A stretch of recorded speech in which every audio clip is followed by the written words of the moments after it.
Hello दोस्तों, कैसे हो आप। मैं शाहनवाज अहमद आपका स्वागत करता हूं अली एकेडमी ऑफ एजुकेशन पर। और आज हम बात करेंगे basic concept of macro economics part 5 के बारे में, जिसमें हम डिस्कस करने वाले हैं बहुत सारे इंपॉर्टेंट कॉन्सेप्ट के बारे में, जिसमें से एक है हमारा इंटरसेक्टरल फ्लो, जो कि एग्जाम पॉइंट ऑफ व्यू से भी बहुत ज्यादा इंपॉर्टेंट है। और भी एग्जाम से रिलेटेड जो इस वीडियो क्लास में कुछ कॉन्सेप्ट डिस्कस करूंगा जो बहुत ज्यादा इंपॉर्टेंट है। तो इस वीडियो को एंड तक जरूर देखना ताकि आपको सारे कॉन्सेप्ट अच्छे से समझ में आए और अपनी आने वाले जो एग्जाम है उसकी अच्छे से प्रिपरेशन कर पाए। तो चलिए स्टार्ट करते हैं बिना किसी देरी के आज की हम क्लास को। तो हम डिस्कस करना स्टार्ट करते हैं। पहला हमारा जो कॉन्सेप्ट है वो है 4 सेक्टर ऑफ इकोनॉमी, यानी अर्थव्यवस्था के 4 क्षेत्र के बारे में बात करेंगे, जो है हमारा परिवार क्षेत्र, उत्पादक क्षेत्र, सरकारी क्षेत्र, विदेशी क्षेत्र। इसके बारे में आपको शॉर्ट में डिस्क्रिप्शन यहाँ पे दे देता हूँ, बाकी इसके बारे में हम डिटेल में आगे डिस्कस करेंगे। परिवार क्षेत्र, इसमें सारे जो हमारे उपभोक्ता होते हैं, कंज्यूमर होते हैं, वो आते हैं। उत्पादक क्षेत्र में हमारे जो भी उत्पादन करने वाली इकाइयां हैं, जो उत्पादन करने वाली फर्म है, वो इसमें शामिल की जाती हैं। सरकारी क्षेत्र में हमारा सरकार आती है, जो उत्पादक के रूप में और कल्याणकारी एजेंसी, दोनों कल्याणकारी एजेंसी के रूप में भी काम करती है। नेक्स्ट हम बात करें विदेशी क्षेत्र के बारे में, तो इसमें वस्तु और सेवाओं के हम आयात और निर्यात को शामिल करते हैं। तो चलिए इसको एक एक करके हम अच्छे से डिस्कस करना स्टार्ट करते हैं। पहले हम बात करें परिवार क्षेत्र के बारे में। तो परिवार क्षेत्र में इसमें वस्तु और सेवाओं के उपभोक्ताओं को शामिल किया जाता है, यानी जो भी वस्तु सेवा के जो उपभोक्ता होते हैं इसको इसमें इंक्लूड करते हैं। आगे हम बात करें, इसको समझें, तो परिवार या गृह क्षेत्र उत्पादन के कारकों साधनों का स्वामी होता है, यानी किसी वस्तु को उत्पादन करने के लिए जो भी कारक या साधन यूज होते हैं, जैसे बेसिकली 4 फैक्टर ज्यादा यूज होते हैं हमारे: लेबर, लैंड, कैपिटल, इंटरप्राइज। ठीक है, यानी कि जमीन हो गई, मजदूर हो गए, पूंजी हो गई और उद्यम हो गया। इन सारी चीजों को यूज करके किसी वस्तु सेवा का उत्पादन किया जाता है और परिवार क्षेत्र इनके स्वामी होते हैं। नेक्स्ट हम डिस्कस करते हैं उत्पादक क्षेत्र। अब बात करते हैं इसमें की अर्थव्यवस्था की, यानी इसमें अर्थव्यवस्था की उत्पादन करने वाली सभी फर्में शामिल होती हैं, यानी जो भी फर्में किसी वस्तु सेवा को उत्पादन कर रही है हमारे देश की अर्थव्यवस्था में, वो सारी फर्में इसमें शामिल होती हैं, चाहे वो कपड़ा बना रही हो, पानी की बोतल बना रही हो, या फिर प्लास्टिक के बर्तन, या कुछ भी एनीथिंग जो भी बना रही हो, वो सारी फर्में इसमें शामिल होती हैं। इसमें हम आगे बात करें, वस्तु तथा सेवाओं का उत्पादन हेतु फर्में उत्पादन के कारकों को परिवार क्षेत्र से भाड़े पर लेती हैं, उसमें बात करते हैं या खरीद लेती हैं। इसको अगर हम समझे ध्यान से तो बहुत सिंपल है कॉन्सेप्ट आपका, कि इसमें सारे जो उत्पादन करने वाली इकाइयां हैं या फर्में हैं अर्थव्यवस्था में, वो इसमें आती हैं, और जो फर्में वस्तु का उत्पादन करने के लिए जो कारक यूज होते हैं, यानी जैसे भूमि, श्रम, पूंजी, उद्यम, ये जो कारक यूज होते हैं उनको परिवार क्षेत्र से या तो भाड़े पर लेती हैं या उनको खरीद लेती हैं। आगे हम बात करते हैं, नेक्स्ट कॉन्सेप्ट को हम डिस्कस करते हैं सरकारी क्षेत्र। इसमें कल्याणकारी एजेंसी तथा उत्पादक के रूप में सरकार सम्मिलित होती है। समझते हैं इसको बहुत आसानी की। इसमें जो कल्याणकारी एजेंसी के रूप में या उत्पादक के रूप में सरकार शामिल होती है। और कल्याणकारी एजेंसी के बारे में अगर मैं आपको बताऊं तो इसमें जो सरकार समाज के भले के लिए काम करती है, जैसे कानून व्यवस्था हो गया, सुरक्षा हो गया, उनका जो चिकित्सा यानी कि उनके हेल्थ से रिलेटेड जो सारी चीजें हो गई, वो कल्याणकारी एजेंसी के रूप में काम करती है और उत्पादक के रूप में भी काम करती है वस्तुओं को उत्पादन करने के लिए। अब नेक्स्ट कॉन्सेप्ट हम डिस्कस करते हैं विदेशी क्षेत्र, द एक्सटर्नल सेक्टर। तो इसमें उन क्रियाओं को यानी एक्टिविटीज को शामिल किया जाता है जो वस्तुओं के निर्यात एवं आयात से संबंधित है, यानी एक्सपोर्ट और इंपोर्ट से रिलेटेड है। एक्सपोर्ट इंपोर्ट क्या होता है वो मोस्टली बच्चों को क्लियर होगा, लेकिन अगर किसी को डाउट है तो मैं उसको एक बार बता देता हूँ, एक्सप्लेन कर देता हूँ। इंपोर्ट का मतलब होता है कि जब वस्तु सेवाओं को विदेश से खरीदते हैं तो इंपोर्ट होता है, और जब विदेश में वस्तु सेवाओं को बेचते हैं वो हमारा एक्सपोर्ट होता है। ठीक है, तो बिल्कुल सिंपल है कि इसमें उन क्रियाओं को, एक्टिविटीज को शामिल किया जाता है जो वस्तु सेवाओं के निर्यात एवं आयात से संबंधित होती हैं। क्लियर है आपको? नेक्स्ट हम बात करते हैं इंटरसेक्टरल फ्लो, यानी अंतर क्षेत्रीय प्रवाह। बहुत ज्यादा इंपॉर्टेंट कॉन्सेप्ट है, इसको आप जरा अच्छे से समझिए कि इसमें अर्थव्यवस्था का प्रत्येक क्षेत्र एक प्रकार से या अन्य प्रकार से अन्य क्षेत्र पर निर्भर करता है। इंटरसेक्टरल फ्लो का मतलब क्या होता है आपका, कि इसमें जो अर्थव्यवस्था का जो एक क्षेत्र है, कोई भी एक क्षेत्र एक प्रकार से या अन्य प्रकार से अन्य क्षेत्र पर निर्भर करता है, डिपेंड करता है।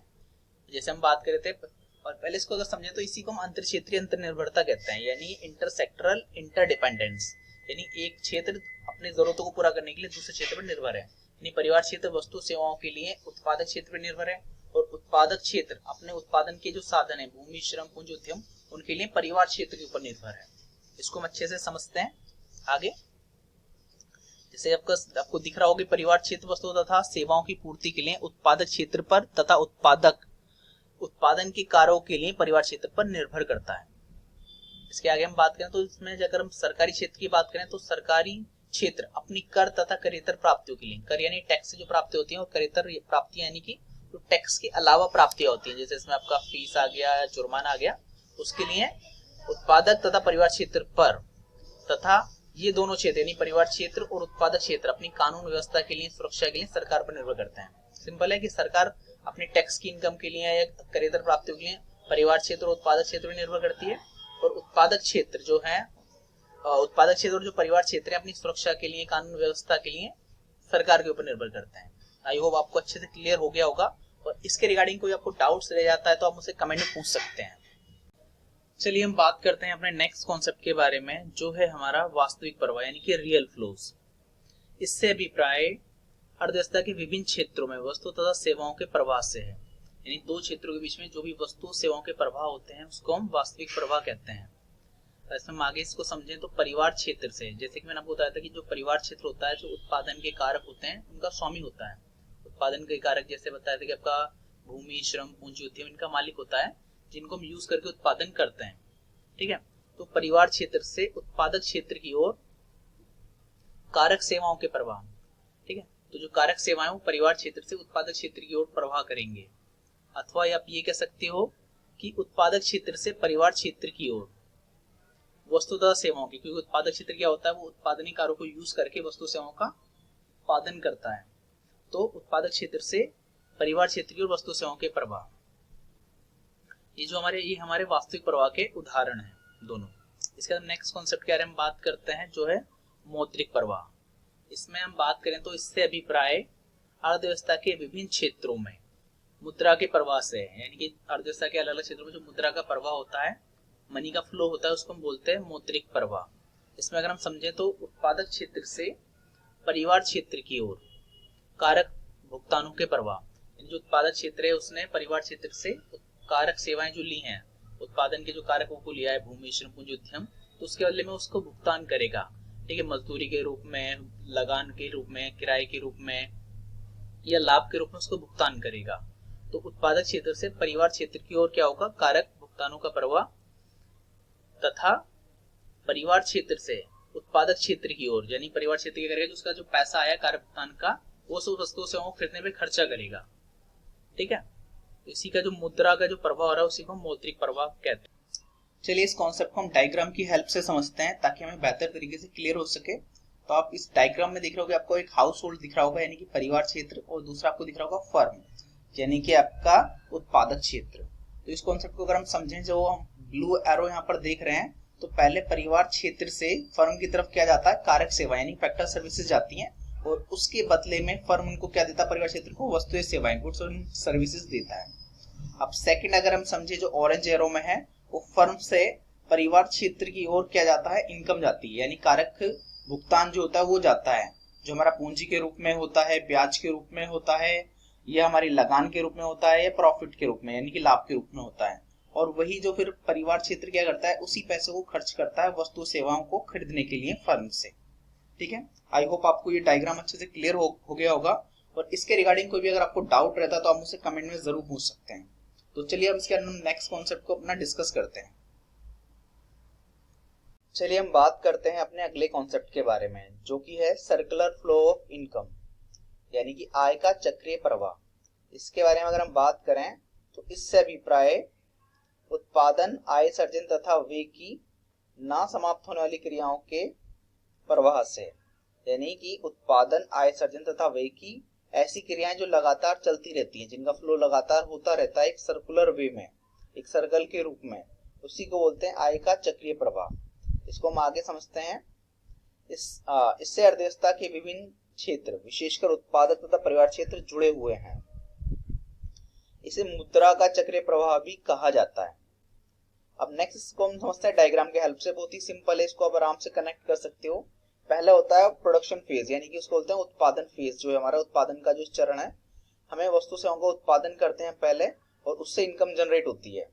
उत्पादक जो उत्पादन करता है उत्पादन के साधनों को यूज करके, जैसा मैंने पहले बताया था, भूमि, श्रम, पूंजी, उद्यम, इन उत्पादन के कारक या उत्पादन के साधनों को यूज करके वो वस्तुओं को उत्पादन करता है, उससे इनकम जनरेट होती है, यानी इनकम आती है, इनकम का सर्जन होता है। अब वो उस इनकम को उत्पादन के साधनों के बीच में बांटता है, जिसको हम आय फेज यानी कि डिस्ट्रीब्यूशन ऑफ इनकम कहते हैं।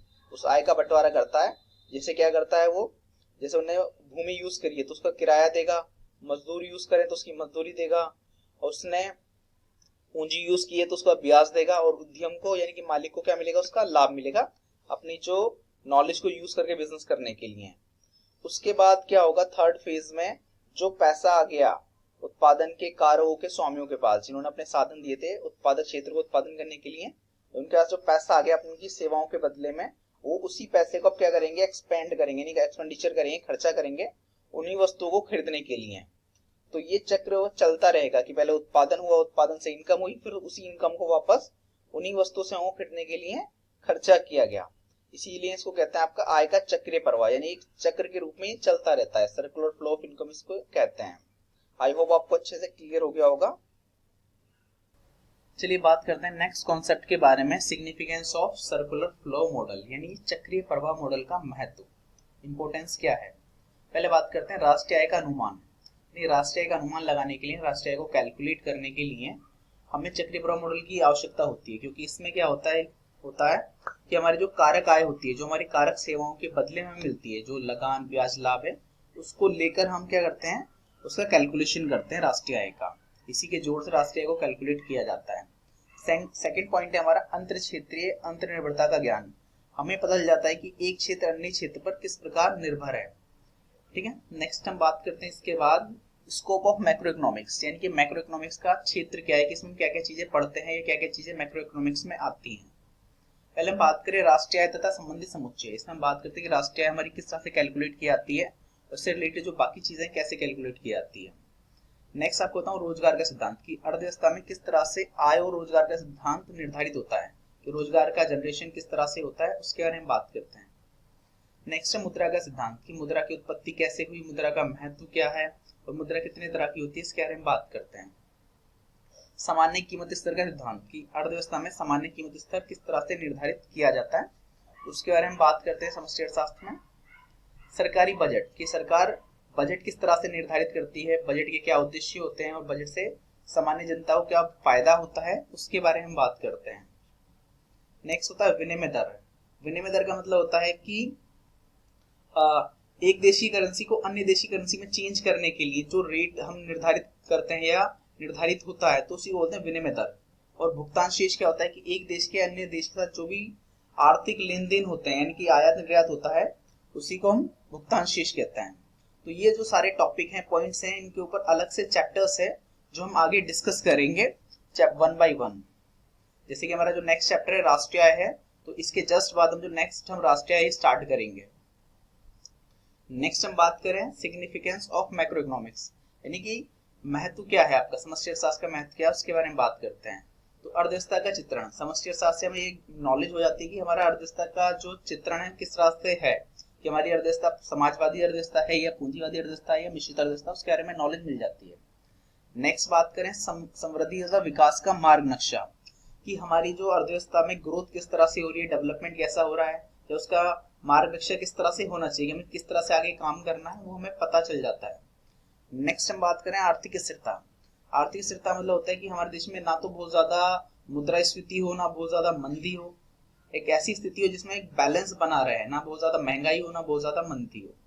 नेक्स्ट बात करें भुगतान शेष की स्थिति।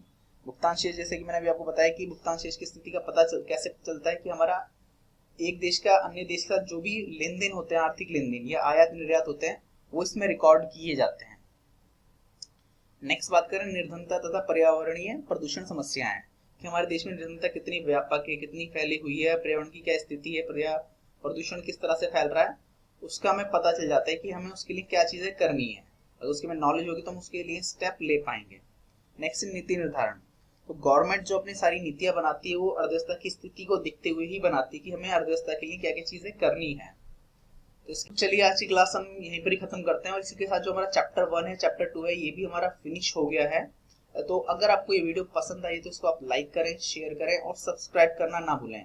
अगर आप इस चैनल पर नए हैं तो सब्सक्राइब करे बिना ना जाएं और बेल आइकन को भी प्रेस करना बिल्कुल ना भूलें, क्योंकि हम इस चैनल पर हर मंडे, वेडनेसडे और फ्राइडे में वीडियो लेकर आते हैं, ताकि आपको वीडियो अपलोड होती है आपको नोटिफिकेशन आ जाए। इसके लिए आपका बेल आइकन ऑन होना बहुत ज्यादा जरूरी है। नेक्स्ट चैप्टर जो हम बात करेंगे राष्ट्रीय आय के बारे में कि नेशनल इनकम क्या होता है, उसको कैसे कैलकुलेट करते हैं, वो बहुत ज्यादा इंपॉर्टेंट वीडियो होने वाली है, तो उसको गलती से भी मिस ना करें। तो इसी के साथ मैं शाहनवाज अहमद आपसे विदा लेता हूँ। Thank you very much.